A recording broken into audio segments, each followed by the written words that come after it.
બીસીસીઆઈએ IPL 2025ના નિયમોમાં કર્યો ફેરફાર, ખેલાડીઓના રિપ્લેસમેન્ટની આપી મંજૂરી.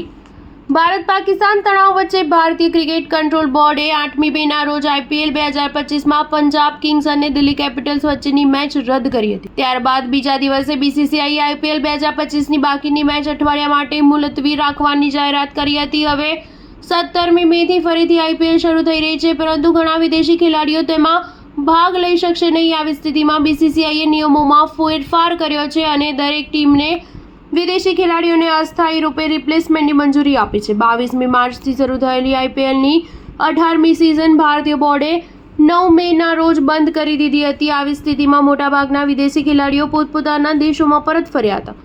ત્યારબાદ 12મી મેના રોજ બીસીસીઆઈએ બાકીની 17મી મેચોનું એક નવું શેડ્યુલ બહાર પાડ્યું હતું, જે હેઠળ ટુર્નામેન્ટ 17 મેથી 3 જૂન સુધી ચાલશે. પરંતુ આ સ્થિતિમાં ઘણા વિદેશી ખેલાડીઓ પાછા ફરવા માટે તૈયાર નથી, જ્યારે ઘણા અન્ય ખેલાડીઓ તેમની રાષ્ટ્રીય ફરજને કારણે ટુર્નામેન્ટની ઘણી મેચો રમી શકશે નહીં.